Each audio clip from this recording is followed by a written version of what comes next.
我認識一對夫婦，太太咧就71歲，先生咧就78歲。咁嗰位太太咧，我有機會同佢傾偈啦。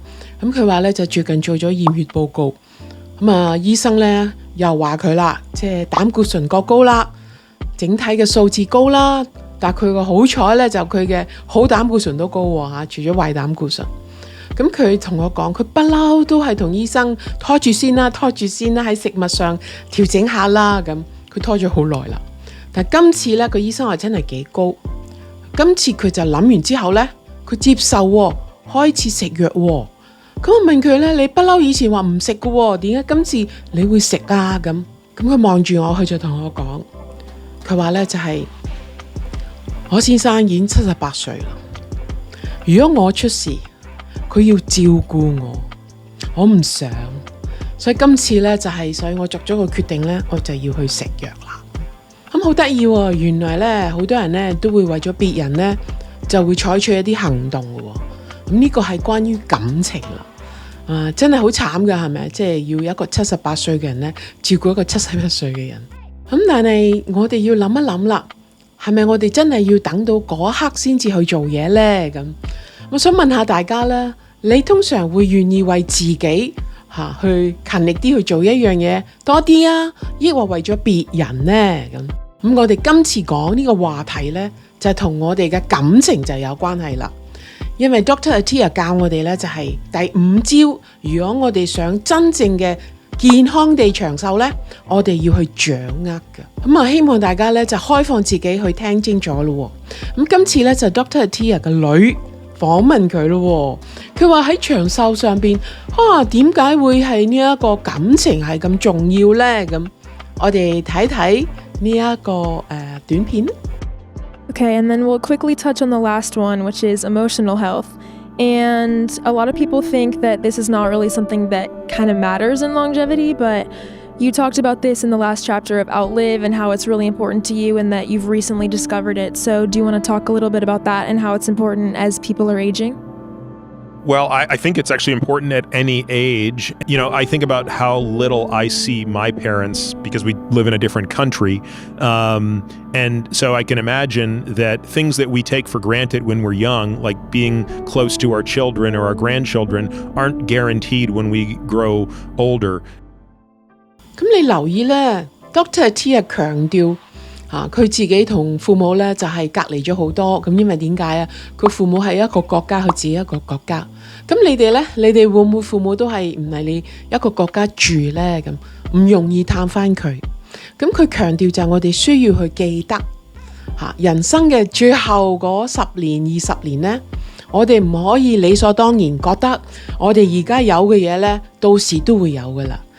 無論配偶啦，或者係我哋啲兒女啦，或者我哋啲孫，全部都係跟住我哋嘅。大家知道未必一定發生，咁所以咧就係我哋要明白喺感情上邊，我哋需要去作出努力咧，係有一個好健康嘅狀況。咁嚟緊咧，佢就會強調一啲 points 試下大家聽完之後，睇你會唔會掌握到有2個重點嘅喎。我哋一齊聽下。I think a social support network and some sense of purpose might be the single most important part of the emotional health toolkit as it pertains to living longer. Every one of us knows the story of the couple that have been married for 70 years. One of them passes away, and then the other one dies within a year. I don't think these are just anecdotal. I really think there's an understanding of why that happens. So you can do everything right. You can eat the right diet, you can sleep right, you can exercise, but if your emotional health is lacking, then it's like you won't live as long? It's possible, but I would say even more than that, regardless of how long you live, if it's unhappy, why bother? You know what I mean? Like so let's say you do live a long time, but you're alone or you're miserable. In some ways, that would be the ultimate purgatory. 首先唔知大家有冇留意到，佢話咧就係無論你好做好多運動，你好健康，你去飲食好多樣嘢做得非常之好，但如果呢一樣嘢就係感情健康唔好咧，就係長壽咧就唔會關你事嘅。所以我哋要明白呢一個道理。而有2個 point 你聽唔聽到？咁佢話咧就係第一個 point 係乜嘢咧？我直譯啦，係咪？佢話即係 social 嘅 support network。咁直譯就係社交支援網絡。咩嚟㗎？咁睇完翻譯之後咧，我就知道咗啦。原來佢話俾我哋聽咧，每一個人咧都有好多唔同嘅關係嘅。咁例如咩？直系親屬啦。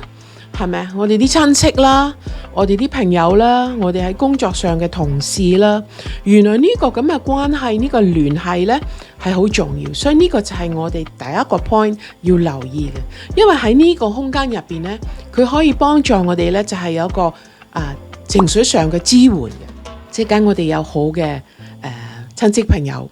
因為佢哋係接納我哋啦，係咪？咁佢哋有同理心啦，咁佢哋咧有時亦都喺精神上邊會支持我哋嘅。咁呢個原來係好關鍵嘅，但係好可惜咧，其實到好晚年係咪佢哋仲喺度呢？大家諗一諗，當一個人退休，以前成日見到嘅同事，佢會唔會跟住都會成日見到呢？你會發覺都唔係。咁即係解佢呢一個網絡嘅聯繫呢，會斷咗嘅。所以你有冇見過有好多公公婆婆喺公園度做咩呢？咁希望佢哋只係捉棋啊，但係你都會留意到有好多人就咁坐喺度，坐喺度做咩？等乜嘢？大家可以估到。你話佢哋嘅細路仔啊，或者佢哋啲孫啊，會唔會經常探佢哋啊？你自己可以諗下。或者佢哋配偶死咗，或者佢哋冇結婚，所以兒女都冇。咁所以我哋原來咧係要有個好嘅聯繫嘅，同如果冇親戚嘅話，起碼有朋友，志同道合嘅朋友，呢個係好關鍵，去令到我哋情緒上咧係健康嘅。好啦，第二個 point 大家聽唔聽到係乜嘢呢？